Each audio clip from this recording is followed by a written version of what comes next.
Assalamualaikum warahmatullahi wabarakatuh. Nama saya Sari Dewi Eka Nur Aziza, kelas IPI 4A dengan NIM 12631022034. Pada kesempatan kali ini, saya akan menyampaikan hasil wawancara saya mengenai pengembangan model literasi The Big Sick dalam pembelajaran sebagai upaya menumbuhkan budaya literasi siswa SMAN 3 Bondowoso. Pertama, saya akan menjelaskan tentang apa itu literasi informasi. Literasi informasi merupakan suatu kemampuan untuk mengevaluasi, menemukan, menggunakan, mengatur, dan mengkomunikasikan informasi-informasi dalam berbagai format. Literasi informasi sangat berkaitan erat dengan kemampuan dalam berpikir kritis terhadap berbagai aspek kehidupan. Literasi informasi juga menuntut kita untuk mampu dalam menganalisis suatu informasi yang didapatkan berdasarkan fakta yang ada untuk digunakan secara tepat dan benar dalam memecahkan suatu masalah. Lalu apa sih upaya atau cara yang dapat digunakan untuk menumbuhkan budaya literasi di SMAN 3 Bondowoso? Upaya atau cara yang dapat digunakan untuk menumbuhkan budaya literasi di SMAN 3 Bondowoso yaitu dengan cara memberi tugas, membaca, lalu mereview tugas tersebut berdasarkan apa yang telah dipahami dari buku yang telah dibaca oleh siswa dan siswi. Hal tersebut perlu dilakukan karena untuk memberi suatu dorongan kepada siswa dan siswi SMAN 3 Bondowoso dalam menumbuhkan budaya literasi. Model literasi The Big Sick. The Big Sick merupakan sebuah model literasi sebagai proses seseorang untuk memecahkan permasalahan di bidang informasi. Model literasi ini kemudian dikembangkan oleh Robert E. Bekowitz dan Michelle B. pada tahun 1990 dan model literasi ini mereka namai dengan The Big Sick. Model literasi The Big Sick sudah banyak digunakan di seluruh dunia oleh banyak orang di berbagai negara seperti Indonesia, Italia, Belanda, dan lain-lain. 6 tahap dalam menyelesaikan suatu permasalahan yang terdapat dalam model literasi The Big Sick yaitu: pertama, kemampuan dalam perumusan masalah.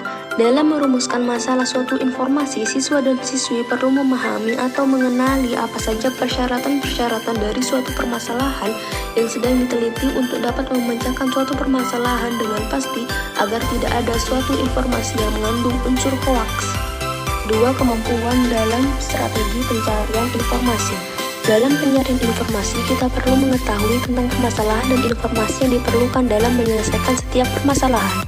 Kita juga harus mengatur sebuah strategi untuk kemudian mendapatkan informasi-informasi dari sumber-sumber yang terpercaya dan tidak mengandung informasi yang menyesatkan.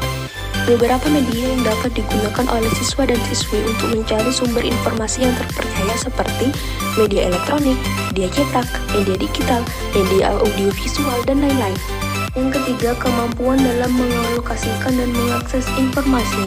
Ketika siswa dan siswi menemukan suatu informasi, mereka perlu mengecek atau memeriksa informasi yang telah didapatkan tersebut apakah berasal dari sumber yang benar ataukah tidak. Hal itu perlu dilakukan agar terhindar dari informasi yang menyesatkan dan apabila ada informasi yang tidak sesuai fakta, sebaiknya informasi tersebut tidak perlu dipakai. 4. Kemampuan dalam pemanfaatan informasi yang telah diperoleh.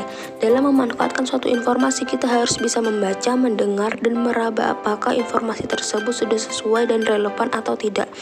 Hal itu dapat dijadikan sebuah solusi dalam membedakan mana pendapat dan mana fakta agar kita tahu dalam membedakannya.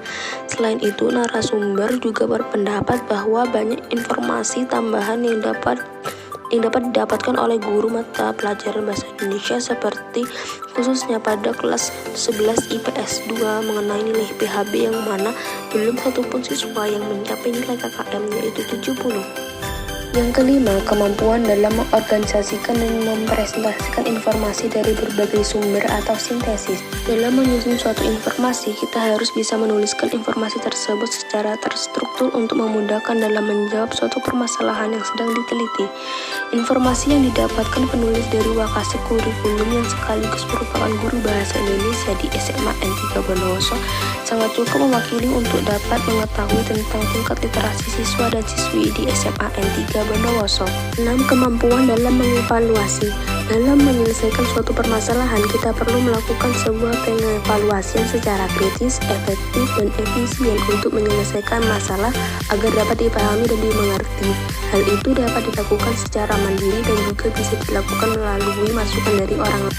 Hasil penelitian. Pada penelitian ini saya mengajukan beberapa pertanyaan kepada narasumber. Yang pertama mengenai upaya dalam meningkatkan literasi dengan menerapkan model literasi The Big Sick kepada siswa dan siswi di SMA N3 Bondowoso. Upaya yang dapat dilakukan untuk meningkatkan literasi dengan menerapkan model literasi The Big Sick pada siswa dan siswi di SMA N3 Bondowoso menurut narasumber, yaitu dengan mengadakan gerakan literasi sekolah atau GLS. Gerakan literasi sekolah adalah sebuah gerakan yang bertujuan untuk menjadikan sekolah sebagai tempat belajar agar siswa dan siswinya selalu literat sepanjang hidup dan dengan melibatkan peran. Gerakan ini wajib digalakkan karena minat baca dan menulis siswa di Indonesia masih tergolong minim atau rendah. 2. Prinsip dari gerakan literasi sekolah. Prinsip dari gerakan literasi sekolah yaitu gerakan ini harus sesuai dengan perkembangan dari peserta didik berdasarkan karakteristiknya. Pelaksanaannya harus berimbang dengan memperhatikan hal-hal apa saja yang diperlukan oleh para peserta didik. Literasi sekolah harus dilakukan secara berkelanjutan dan literasi harus diimbangi dengan kecakapan dalam berkomunikasi secara lisan dan lain-lain. 3. Tahap kegiatan literasi sekolah yang dapat dilakukan. Tahap kegiatan literasi sekolah yang dapat dilakukan yaitu kegiatan tahap pembiasaan siswa, kegiatan tahap pengembangan siswa, dan kegiatan tahap pembelajaran kepada siswa.